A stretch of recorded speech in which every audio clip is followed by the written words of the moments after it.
I love you, Cinepeer. What's up, my fellow camera nerds? This Zhiyun gimbal has reinvigorated my passion for videography. I'm going to show you just how easy it is to set up and use. Make sure you stick around till the end because we're going to cover not only the fun stuff, but the features you really need to know about. I can smell it. It smells good. I know that might be a little strange, but it's got like a new car smell to it, so very, very good.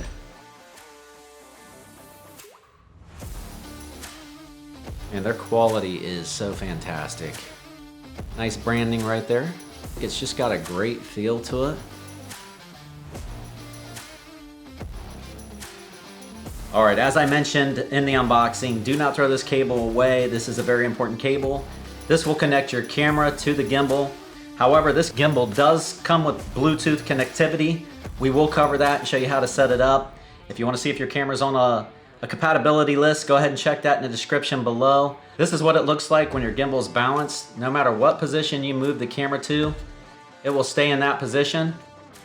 One more thing I want to mention is have the camera set up the way that you're going to use it. What I mean by that is, if you want the screen out while it's in use, make sure that you have the screen out when you're balancing it. All right, I broke everything down just so we can balance this thing real quick. It's super simple, but I do want to make mention that the Master Move grip is sold separately, but if you have joint issues like I do, this thing is worth its weight in gold. It does come with a quick mount adapter plate, which I've already put on the gimbal right here. All you have to do is just slide it right in, and then it's got a lock right here. You would just simply lock it into place. And the tripod mount that comes with the gimbal, just simply screw it into place as well. All right, so let's go ahead and balance this thing out real quick. I'm just gonna give you guys the basics. You wanna go ahead and lock this one in a position here, and the same here. And that way everything holds steady while you're putting it together. I've already mounted the base plate to the camera. All we gotta do is slide our plate in here. You hear that click? That is a safety catch in the front. You have to depress to get the camera off. Now if the camera's going too far forward, you want to just slide it back. If it's going too far back, just slide it forward. And just try to get it in a position to where it's pretty much sitting there by itself like that. All right, so we're gonna lock that into position. See, if the camera's too far this direction, it's gonna wanna fall this way. If it's too far this direction, it's gonna wanna fall this way. So let's just get it where it's balanced there.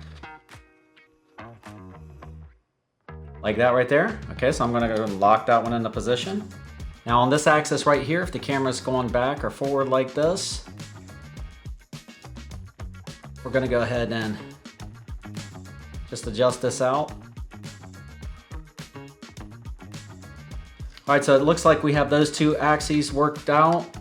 And on this final axis, you wanna make sure that you're unlocked. So all of them are unlocked at this point. Tilt the gimbal to each side.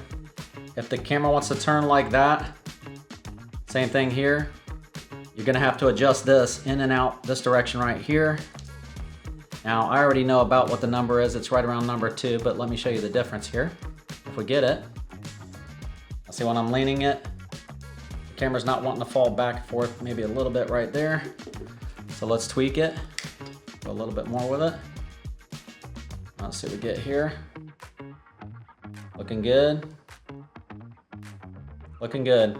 All right, so just real brief on the gimbal itself. Let's go over just a couple of the controls and then we'll jump into the menu. Right here's your shutter button. It actually serves two purposes. If you half press it, it focuses. And if you full press, it activates the shutter, just as it does on your camera, so it's very intuitive.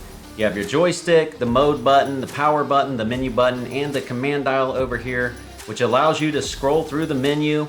And when you press in on the command dial, that is your selection for the menu. On the front, you have your trigger and the dial. There's the basic controls on the gimbal. Now let's go ahead and fire it up. The first thing I'd recommend you do after you've balanced it is go in and fine tune the motors. Make sure your motors are unlocked. If they're not, the gimbal is smart enough to let you know. So just power it down and unlock the motors. Let's go ahead and fine tune the motor. We're gonna jump over into menu right here. And the very first option says motor. First option within that menu is auto. So go ahead and do that.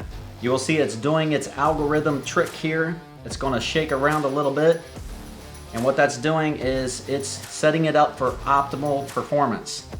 All right, now if you press the trigger one time, that's going to go back to your default mode, which is customizable. We will customize one just so you know how to do it.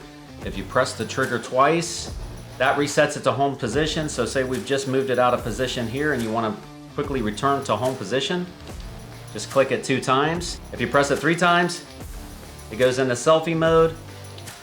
3 times, returns it to the home position.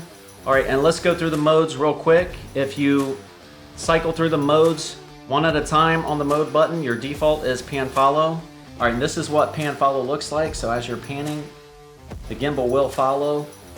Won't follow in any other direction, only pan. If you press the mode button one more time, it's in lock. Whatever position you've locked it into, it's gonna stay facing that position no matter what direction you go to. Press it one more time and you're in follow. So follow mode will follow you in pan and tilt. Now the mode button does have a secret menu. If you press it 2 times, it goes into POV mode. POV mode, it not only follows in pan and tilt, it follows every direction. Click it 2 more times and it goes into Vortex mode. This Vortex mode is actually customizable as well. You can adjust the speed. You can set it to start within the menu system itself. We're gonna go over that as well once we dive into the menu. If you click the mode dial 2 more times, that puts it into a portrait mode. Now the portrait mode in this setup is only in that vortex position. We do have a native portrait mount on here, so we would just simply slide this assembly off, flip it vertical and mount it, quickly rebalance it, and then we have a native vertical recording setup. Right under motor we have advanced. That would be for advanced users if you really want to customize and dial everything in. For me, the default settings are just fine for now. One other very cool feature is the Bluetooth function. You don't need the cable to connect to the camera. Camera icon, tab number 2. Go down to remote control. Let's enable that. Then head on over to the wrench icon. Tab 5, wireless communication settings. Then you want to head down to the Bluetooth function.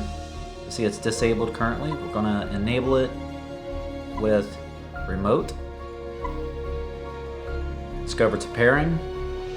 It's going down to the gimbal, Bluetooth shutter. As we can see on the screen here, it has connected. You can use the cable as well. If you are connected via Bluetooth and you connect the cable, the system will default to the cable, so it does not hurt to have the Bluetooth hooked up along with the cable. So let's jump into the wheel function. That's this dial right here on the front. Its default is set to roll, as you can see. So we can roll it. You can actually change that to yaw. So here's yaw. You can set it to pitch. So this dial is very, very cool, man. I can't believe the features this thing has, but there's pitch.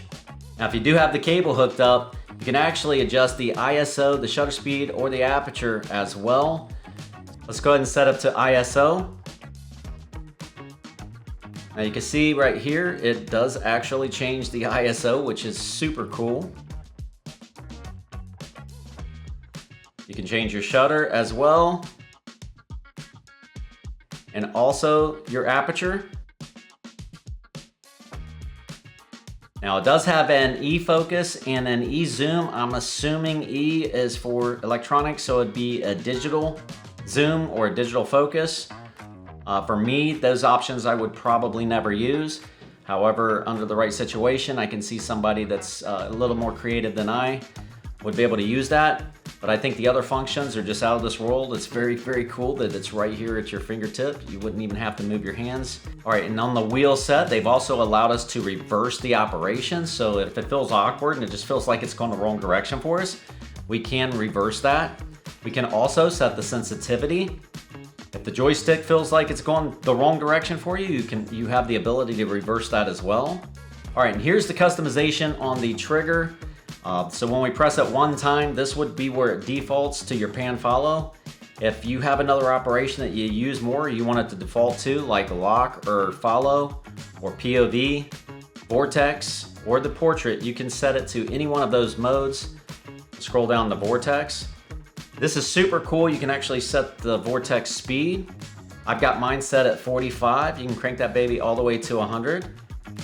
So you have full control over the speed. The direction and angle I haven't messed with. You can also start it right there. So you could set everything up. Start the Vortex operation just with a click of the button there. The trajectory is super cool. I love this one. So in mode, you can choose whether you're going to take still images or video. So if you want to do like a time lapse with still images, you would just select photo. If you want to do a video, you would just select video. All right, let's say we want to set the camera right here. That has set the parameters for the first position. Then we simply move the gimbal to where we want it for the second position, which is the B position. We can clear that out and reset it if we want, or we can add a C and so on.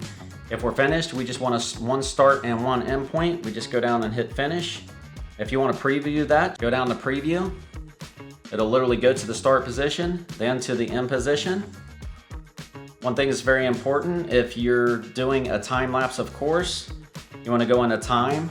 You can set your interval. That would be the amount of time in between shots. And your duration would be how many minutes long. Let's say you want to take a frame every 2 seconds.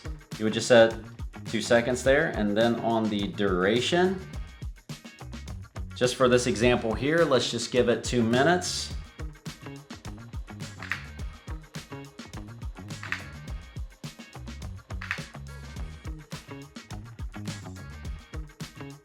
I absolutely love this feature. It's probably one of my favorite of this gimbal. You can set your pitch and your roll and the angle.